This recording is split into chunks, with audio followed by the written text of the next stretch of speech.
Zee 24 तासनं उघड केलेल्या जमीन गैरव्यवहार प्रकरणामध्ये एक महत्त्वाची बातमी। पार्थ पवारांच्या अमेडिया कंपनीकडून 42 कोटी स्टॅम्प ड्युटीच्या नोटिशीवरील उत्तरासाठी आता दुसरा अर्ज करण्यात आलाय आणि 42 कोटी रुपयांची स्टॅम्प ड्युटीबाबत नोंदणी आणि मुद्रांक विभागानं दिलेल्या नोटिशीस उत्तर देण्यासाठी कंपनीनं आता पुन्हा 15 दिवसांची मुदतवाढ मागितली आहे। याआधी अमेडियाला 24 नोव्हेंबरपर्यंत मुदतवाढ देण्यात आलेली होती। ही मुदत संपताच आता अमेडियाच्या वकिलांनी दुसरा अर्ज केलेला आहे। झी 24 तासनं उघड केलेलं हे सगळं जमीन गैरव्यवहार प्रकरण होतं।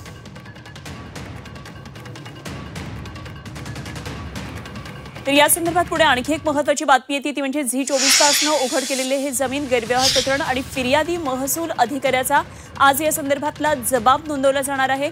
खडक पोलिसांच्या एफआयआर मध्ये महसूल अधिकाऱ्यांची तक्रार आहे आणि शीतल तेजवानीकडून याच एफआयआरला कोर्टामध्ये आव्हान देण्यात आले आणि म्हणूनच पुणे पोलिसांनी तीच एफआयआर आणखी मजबूत करण्यासाठी पुरवणी जबाब घेण्याचं ठरवलेलं आहे। झी 24 तासनं उघड केलेल्या जमीन गैरव्यवहार प्रकरणामध्ये फिर्यादी महसूल अधिकाऱ्याचा आज जबाब नोंदवला जाणार आहे।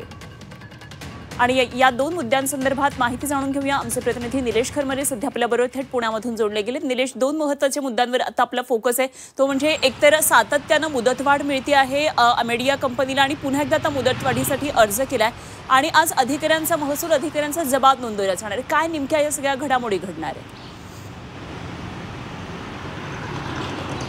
नक्कीच अनुपमा, यात आपल्याला प्रामुख्याने दोन गोष्टी पाहायला मिळतात। एकदा ही जी यंत्रणा आहे किंवा या जमीन व्यवहार प्रकरणात ज्यांच्यावर गुन्हा दाखल झालेला आहे या सगळ्यांना वाचवण्यासाठी ही यंत्रणा तारीख पे तारीख असे खेळ करताना आपल्याला पाहायला मिळतात। सातत्याने त्यांना मुदत वाढ देताना या ठिकाणी आपल्याला पाहायला मिळत आहे।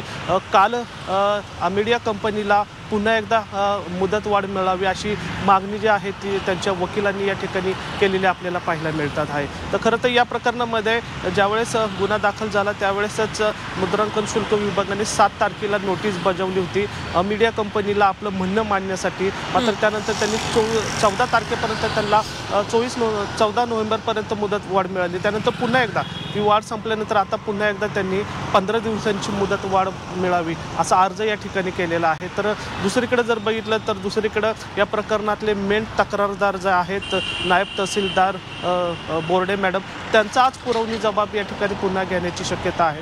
कारण या प्रकरणामध्ये जर आपण बघितलं तर ही जी फिर्याद दिलेली आहे त्या फिर्याद फारशी अशी स्ट्रॉंग नाही आहे। त्यामुळे आता पोलीस यंत्रणा जे आहे ते मूळ जे तक्रारदार आहेत किंवा मूळ यातले जे फिर्यादी आहेत त्यांची पुन्हा एकदा पुरवणी जबाब देऊन ही जी केस आहे ती स्ट्रॉंग करण्याच्या मागावर या ठिकाणी पाहायला मिळतात। त्यामुळे आज दोन महत्त्वाच्या गोष्टी आहेत। आज जर मुद्रांकन शुल्क जर पुन्हा एकदा अमेडिया कंपनीला मुदतवाढ देते का हे पाहणं महत्त्वाचं असणार आहे आणि पुरवणी जबाब काय घेणार आहेत आर्थिक गुन्हे शाखेचे पोलीस, या दोन गोष्टी फार महत्त्वाच्या असणार आहेत। मात्र या सगळ्या प्रकरणात जर बघितलं तर ही जी यंत्रणा आहे ती कुठेतरी मेहरबान असल्याचं या ठिकाणी आपल्याला पाहायला मिळतं। त्यामुळे सातत्याने या आणि महत्त्वाचा मुद्दा निलेश म्हणजे कुठल्या बेसिसवर ही मेहरबानी मिळते आहे हे सुद्धा खूप बघावं लागणार आहे। जर अशी सातत्यानं मुदतवाढ मिळत असेल तर ती कुठल्या बेसिसवर नेमकी मुदतवाढ देते हे सुद्धा जाणून घेणं खूप महत्त्वाचं ठरणार आहे। जरूर या सगळ्या घडामोडींवर लक्ष ठेवून राहा निलेश। आपण वेळोवेळी चर्चा करूया आणि आणखी माहिती आपल्याकडून पुण्यातून जाणून घेत राहू।